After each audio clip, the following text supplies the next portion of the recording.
नमस्कार। मैं राकेश पुरी, आमना सामना, दिल्ली फ़ोटोग्राफ़र पत्रिका से। आज हम दिल्ली के सबसे फेमस लक्ष्मी स्टूडियो में विपिन जी के साथ हैं और उनसे कुछ प्रेरणा के लिए बातचीत करेंगे कि कैसे उन्होंने अपना कैरियर स्टार्ट करके आज इस मुकाम पर पहुँचे हैं। तो आप अपनी जर्नी और अपना एक वो हमसे साझा करेंगे, तो ताकि जो सीखने वाले फ़ोटोग्राफ़र्स हैं, जो अपकमिंग फ़ोटोग्राफ़र्स हैं, वो आपके उस एक्सपीरियंस का लाभ उठा सकें। बड़ा अच्छा क्वेश्चन पूछा आपने। पुरानी यादें ताज़ा हो जाती हैं इससे। मैंने जी फोटोग्राफी की जर्नी 1979 से शुरू करी थी, जब मैंने 100 रुपया महीने पे काम सीखना शुरू किया था। पानी की बाल्टियां भर के झाड़ू लगा के शुरू की थी लाइफ। बट एक नशा था कि अपना काम करना है। तो लगभग 1 साल के बाद ही मैंने अपनी छोटी सी दुकान खोल ली थी रानी बाग मेन बाज़ार में। 1980, 24 अगस्त 1980। तब मेरी उम्र सिर्फ 17 साल की थी मात्र। बस नशा था कि हमें आगे बढ़ना है, आगे बढ़ना है, आगे बढ़ना है। एक चीज़ पिताजी ने सिखाई थी कि बेटा ईमानदार रहियो और मेहनत करियो। 2 ही चीज़ें लाइफ में अपनाई हैं बस। किसी के साथ धोखा नहीं किया, मेहनत में कभी पीछे नहीं हटे, किसी का एक पैसा नहीं मारा, कभी किसी की पेमेंट डिले नहीं करी, कभी सैलरी लड़कों की डिले नहीं करी। काम को साथ साथ डेली नई चीज़ें देखनी, समझनी, करनी, हर चीज़ का तजर्बा लेना, हर चीज़ समझना।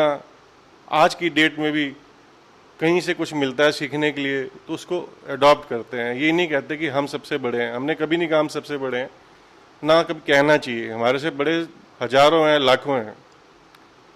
मेरी ज़िंदगी बड़ी अच्छी चलती आई जी, चलती आई। भगवान ने साथ दिया, बुजुर्गों का आशीर्वाद मिला, स्टाफ का साथ रहा।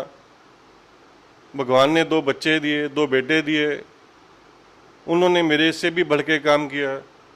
मेरी जगह को उन्होंने और आगे पहुंचाया, टेक्नोलॉजी को और जल्दी अडॉप्ट किया, नए तरीके से अडॉप्ट किया।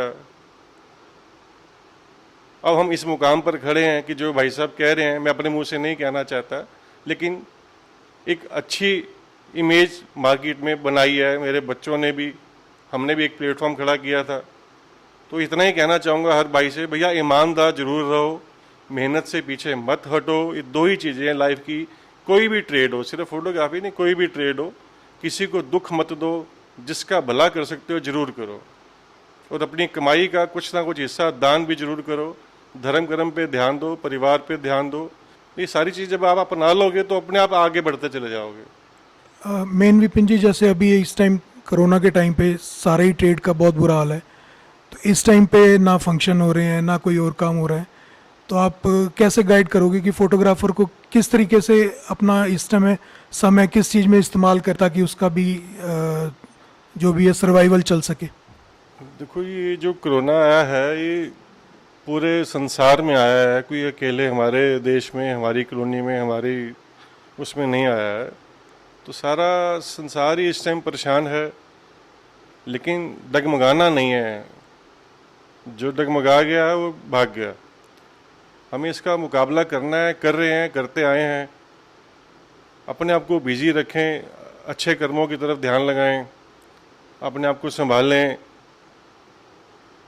आगे तो बढ़ना है, ये टाइम जाएगा। अच्छा बुरा टाइम चलता रहता है। अच्छा वक्त नहीं रहा तो बुरा भी नहीं रहेगा।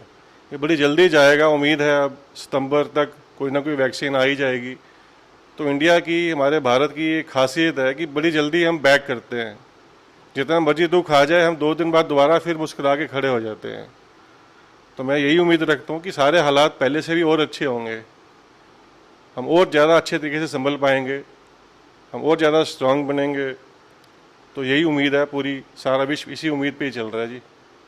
एक सर, हर साल 2-3 नए मॉडल कैमरे के आ जाते हैं और फोटोग्राफर में भी एक होड़ लगी रहती है कि जो नया कैमरा मार्केट में आया है वो हम ले लें, या आपस के कंपटीशन के लिए, या जो भी उसमें मार्केट में दिखावे के लिए। आपको लगता है कि हर नया आने वाला कैमरा कोई उसकी क्वालिटी पे, फ़ोटो की क्वालिटी पे या कुछ उसका प्रभाव डालता है, या कैमरा लेना बहुत ज़रूरी है कि हर बार नया कैमरा लिया जाए? जो कैमरा खरीदने की होड़ लगी हुई है उसको आप कितना, कहाँ तक सही मानते हो? देखो जी, ऐसा है, इसमें तो कोई 2 राय नहीं है कि टेक्नोलॉजी के साथ तो चलना ही पड़ेगा आपको। अगर एक भाई मेरे से कोई नई ऑप्शन, मेरे से कोई नई चीज़ मार्केट में देगा, मैं नहीं दे पाऊंगा तो मैं कंपटीशन में पीछे हो जाऊंगा। इसमें तो कोई दो राय नहीं है कि हमें कैमरा लेना है नहीं लेना है, सीधी सीधी बात है। बट समझदारी तो दिखनी पड़ती है ना, कि आपको ऑनलाइन सर्च करना पड़ता है इस फीचर से क्या बढ़ेगा, क्या कम होगा और आपकी क्या कैपेबिलिटी है। हम तो उस ज़माने से सीखे हुए हैं कि एक लाइट से काम होता था। वो फोटोग्राफी आज भी याद की जाती है, वो पोर्ट्रेट आज भी याद किए जाते हैं। कुछ अपनी टेक्निक्स भी होती हैं, सिर्फ कैमरा नहीं होता। दूसरा मुद्दा ये भी है कि सिर्फ कैमरा नहीं होता, आपकी आर्ट है, आपकी पोजिंग है, आपकी फ्रेमिंग है, आपकी शूटिंग है, आपकी एडिटिंग है, पोस्ट प्रोडक्शन है, कई चीज़ें होती हैं जो क्वालिटी को बनाती हैं। बट कैमरे का भी एक रोल है, एक पार्ट है इसमें। तो जिसमें जितनी हिम्मत है, हर एक का अपना बजट है, कोई ले पा रहा है, कोई नहीं ले पा रहा है, और इसको ज़्यादा इशू नहीं बनाना चाहिए, मैं ज़रूर कहना चाहूँगा। अगर आप में गट्स हैं, आपकी क्वालिटी है, तो आपका 10,000 वाला कैमरा भी वो इमेज खींच देगा जो 10 लाख वाला नहीं खींच पाएगा। बाकी काम तो चलाना है, सबके साथ चलना है, वो कंपटीशन है, इसके बारे में तो कोई एंड है नहीं किसी भी चीज़ का।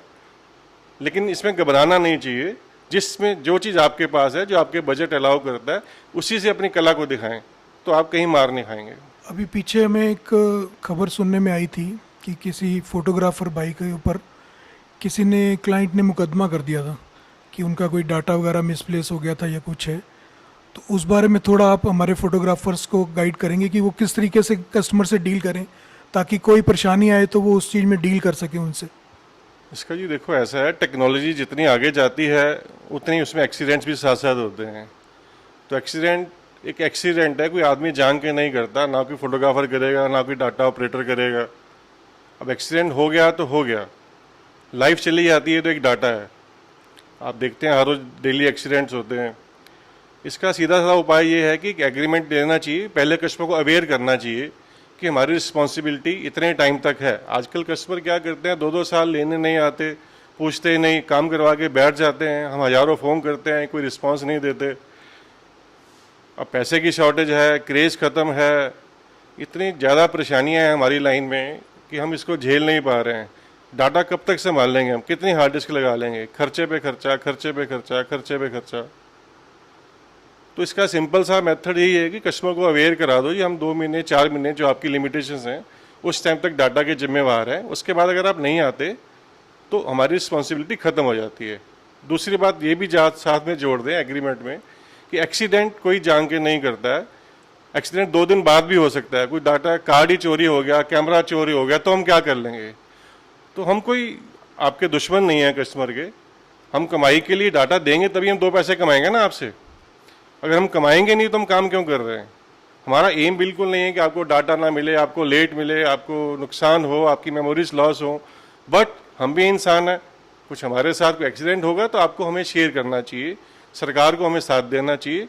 हमने कोई ऐसा कदम नहीं उठाया कि हम इसमें नेग्लिजेंसी दिखाएं कि हम किसी का भी नुकसान चाहते हैं। तो ये 2 चीज़ें हमारे एग्रीमेंट में क्लियर होनी चाहिए ताकि हम निश्चिंत होकर काम करें।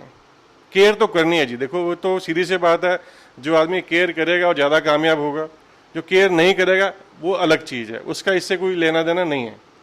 मैं इतना ही कहना चाहूँगा। आपका धन्यवाद, आपने इस लायक समझा, टाइम निकाला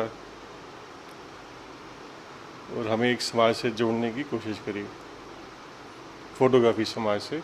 कुछ खास नहीं जी, ज़िंदगी है जी, बस साफ नीयत और मेहनत से चलती है।